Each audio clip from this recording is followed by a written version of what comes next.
दोस्तों बहुत सारे लोगों ने नाउन प्रोनाउन आपको समझाया होगा, पढ़ाया होगा, दोस्तों सिखाया होगा, लेकिन मैं आपको इतना ज़रूर विश्वास दिलाना चाहता हूं कि दोस्तों 5-6 मिनट का ये वीडियो है। इसमें आपको जीवन में सबसे अच्छे तरीके से अगर नाउन प्रोनाउन ना समझ में आ जाए तो दोस्तों इस वीडियो को आप डिसलाइक कर देना। और दोस्तों अगर समझ में आ जाए, आशा करता हूँ दिल से अगर आपको समझ में आ जाए तो दोस्तों वीडियो को लाइक ज़रूर करना, वीडियो ज़रूर देखना। दोस्तों नाउन, आइए दोस्तों नाउन की डिफिनेशन लिखते हैं पहले। A noun is the name of any person, place हो गया दोस्तों, कामा लगा दिए, थिंग, फिर दोस्तों कामा लगा देंगे हम, क्वालिटी के बाद दोस्तों हम फिर कामा लगा देंगे, और कंडीशन। अब दोस्तों यहाँ लगा देंगे फुल स्टॉप। अब दोस्तों हम इनके एग्जाम्पल के बारे में बात करते हैं, नाउन के एग्जाम्पल में। तो एग्जाम्पल में लिखते हैं Ram, comma book, comma Agra, ETC। Ram दोस्तों एक पर्सन का नाम हो गया, बुक एक थिंग हो गई, और आगरा एक प्लेस हो गया, क्योंकि लिखा है ना the name of any person. अब दोस्तों हम नाउन के एग्जाम्पल को समझते हैं। जैसे पहला टेंस लिया हमने, आई गो टू कानपुर। तो यहाँ जो दोस्तों कानपुर आया है, देखिए हम हाईलाइट करते हैं पहले कानपुर को, और ये देखिए ये जो कानपुर आया है दोस्तों, ये एक प्लेस है, प्लेस का नाम है, इसलिए ये भी एक क्या है, नाउन। क्योंकि हमने पढ़ा था ना the name of any person place, तो प्लेस आया दोस्तों, इसलिए ये क्या हो जाएगा, नाउन। तो कानपुर एक नाउन है। दूसरा एग्जाम्पल दोस्तों हम लेते हैं, तो दूसरा एग्जाम्पल है Ram was a brilliant student. Ram was a brilliant student. इसमें दोस्तों जो राम है दोस्तों, इसको अभी हाईलाइट करते हैं हम पेन से। तो ये दोस्तों ये देखिए राम एक नाम आया है दोस्तों, और राम एक नाम है, एनी पर्सन प्लेस और थिंग। तो यहाँ एक नाम था ना राम, तो राम की वजह से इसको दोस्तों हम यहाँ एक नाउन है। तो दोस्तों आप दो नाउन के बारे में समझ गए, कानपुर और राम। तो अगला सेंटेंस लेते हैं दोस्तों। अगला सेंटेंस है this book is very heavy. तो यहाँ पर दोस्तों this book is very heavy में दोस्तों बुक क्या है, एक नाउन है। एनी थिंग आता है ना, थिंग बुक हो जाएगी थिंग, इसलिए दोस्तों बुक क्या है, एक नाउन है। ऊपर आई गो टू कानपुर में कानपुर नाउन था, दूसरे टेंस में राम एक नाम नाउन है, और तीसरे सेंटेंस में बुक आई है, इसलिए ये भी नाउन है। अब दोस्तों प्रोनाउन की डिफिनेशन के पास चलते हैं। तो आइए दोस्तों प्रोनाउन की डिफिनेशन लिखते हैं। दोस्तों प्रोनाउन की डिफिनेशन लिखने से पहले आप एक बार वीडियो को लाइक जरूर कर देना, लाइक करना मत भूलना। आइए दोस्तों शुरू करते हैं प्रोनाउन की डिफिनेशन। तो प्रोनाउन की definition, A pronoun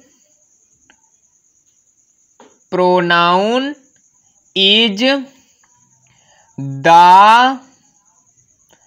word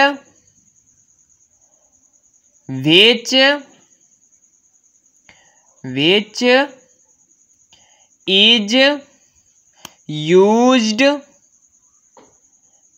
used in place of a noun। अब दोस्तों हम प्रोनाउन के एग्जाम्पल की बात करेंगे। तो ऐसे वर्ड जो नाउन के प्लेस पर यूज किए जाते हैं उन्हें हम प्रोनाउन कहते हैं। अब एग्जाम्पल में लिखते हैं, जैसे एग्जाम्पल है ही हो गया, कॉमा लगा दिया, सी के बाद कॉमा लगा दिया, इट के बाद कॉमा लगा दिया, दे के बाद कॉमा लगा दिया, यू के बाद कॉमा लगा दिया, वी के बाद ETC अदर भी वर्ड होते हैं। तो दोस्तों जो वर्ड नाउन के जगह पर यूज किए जाएं उन्हें हम प्रोनाउन कहते हैं। आइए दोस्तों एग्जाम्पल के थ्रू हम समझते हैं। तो प्रोनाउन के एग्जाम्पल लेते हैं कुछ, ताकि हमें आसानी पूर्वक प्रोनाउन समझ में आ जाए। तो आइए दोस्तों, पहला एग्जाम्पल दोस्तों हम लेते हैं और इसके थ्रू हम प्रोनाउन को समझने की कोशिश करते हैं। तो पहला एग्जाम्पल है he is a good boy.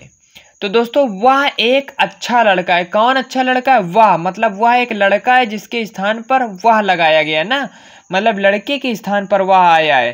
तो ये जो ही आया है ये किसी नाउन के स्थान पर आया है ना, तो दोस्तों इसलिए ही एक प्रोनाउन हो जाएगा, क्योंकि वे वर्ड जो नाउन के स्थान पर प्रयोग किए जाते हैं उन्हें हम क्या कहते हैं?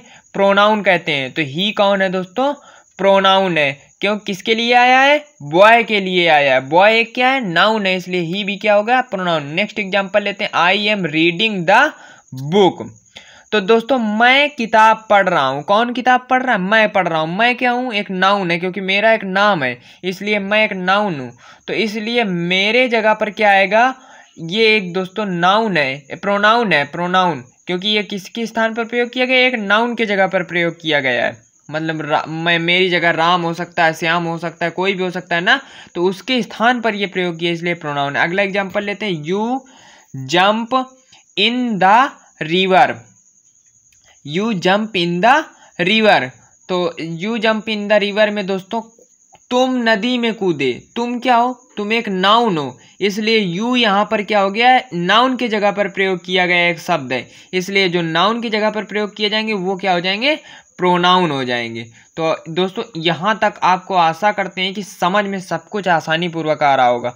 अब दोस्तों हम नेक्स्ट एग्जाम्पल के पास जाने से पहले या नेक्स्ट टॉपिक के पास जाने से पहले आपको इतना कहूँगा, लाइक ज़रूर कर देना। अब दोस्तों नेक्स्ट टॉपिक है वर्ब। वर्ब लिखते हैं दोस्तों, पहले डिफिनेशन लिखते हैं, फिर वर्ब को समझने की कोशिश करेंगे। वर्ब की डिफिनेशन आइए दोस्तों, a verb is, a verb is a word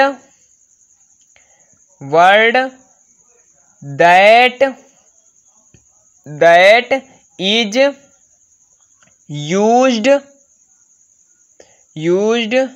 for saying something. Saying के बाद समथिंग। फिर दोस्तों अबाउट ए पर्सन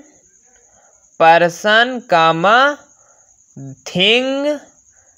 थिंग और ए प्लेस। ये हो गई दोस्तों किसकी? वर्ब की डिफिनेशन। अब दोस्तों हम एग्जाम्पल लिखते हैं पहले, वर्ब क्या होती है। तो एग्जाम्पल में पहला आएगा गो, नेक्स्ट एग्जाम्पल है कम, कामा लगाते जाएंगे दोस्तों, कम, फिर है ईट, फिर कामा, फिर है सी, फिर कामा, फिर है सिंग, सिट, फिर कामा, फिर ETC। तो दोस्तों ये हो गए वर्ब की एग्जाम्पल। अब दोस्तों हम वर्ब को बाय एग्जाम्पल सेंटेंस के द्वारा समझते हैं, वर्ब होती क्या है, आसानी पूर्वक समझना हमें आ जाएगा दोस्तों। वर्ब अब एग्जाम्पल लेते हैं, वर्ब एग्जाम्पल। अब दोस्तों पहला एग्जाम्पल जो हम लेते हैं वो है आई क्लीन द फ्लोर। आई की अगर बात करें तो दोस्तों ये प्रोनाउन है, क्योंकि नाउन के प्रयोग। अब जो यहाँ दोस्तों क्या काम किया जा रहा है? क्लीन किया जा रहा है, साफ किया जा रहा है, मतलब काम क्या किया जा रहा है, जिससे क्या किया जाए वही होता है। तो यहाँ साफ किया जा रहा है, तो यहाँ जो साफ करना है वो दोस्तों क्या हो जाएगा? वर्ब हो जाएगा। एक्शन को बता रहा है ये, मतलब क्या करना, मतलब साफ करना, मतलब वर्ब क्या हो गया यहाँ पे? क्लीन हो गई। अगला दोस्तों एग्जाम्पल लेते हैं, सी राइट्स ए लेटर। यहाँ सी एक प्रोनाउन हो गया, लेटर एक नाउन हो गया, और राइट क्या है दोस्तों? ये बता रहा है एक्ट क्या किया जा रहा है, लिखा जा रहा है, राइट किया जा रहा है, इसलिए ये वर्ब हो गया। कौन हो गया दोस्तों? वर्ब हो गया। राइट क्या होता है? वर्ब हो गया दोस्तों, जो एक्शन को बताया वही वर्ब होता है। तो यहाँ दोस्तों एक्शन क्या किया जा रहा है? लिखा जा रहा है, इसलिए राइट क्या हो जाएगा? वर्ब हो जाएगा। नेक्स्ट एग्जाम्पल के पास चलते हैं दोस्तों। नेक्स्ट एग्जाम्पल लिखते हैं हम, my father is buying A car, मतलब मेरे पिताजी। ये क्या हो गए? नाउन हो गए, और वहाँ एक कार लिखा है तो ए कार हो गया नाउन। और फिर ये बाइंग मतलब क्या काम किया जा रहा, खरीदा जा रहा, कुछ बाई किया जा रहा, इसलिए बाई एक क्या हो जाएगी दोस्तों, वर्ब हो जाएगी। दोस्तों प्लीज़ वीडियो को लाइक करते जाइए, आपके लिए इतनी मेहनत कर रहा हूँ, आपको आसानी पूर्वक सारी चीज़ों को समझा रहा हूँ। दोस्तों आप लाइक करना मत भूलना, आपको आसानी पूर्वक सारे टॉपिक्स क्लियर होते जाएंगे। अब दोस्तों हम एडजेक्टिव की डिफिनेशन लिखते हैं और एडजेक्टिव को भी हम आसानी पूर्वक समझेंगे। दोस्तों आइए लिखते हैं एडजेक्टिव। तो दोस्तों एडजेक्टिव की डिफिनेशन शुरू करते हैं लिखना। पहले एडजेक्टिव की डिफिनेशन लिख लेते हैं। An adjective an adjective is a word which is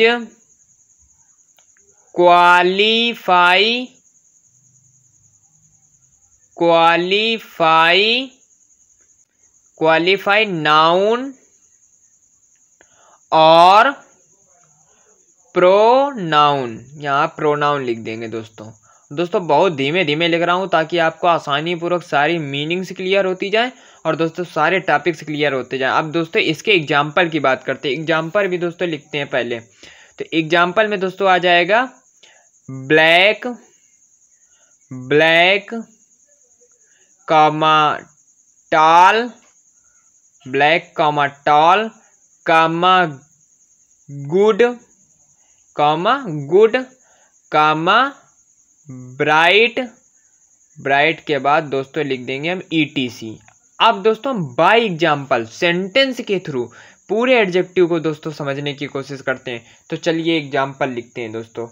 adjective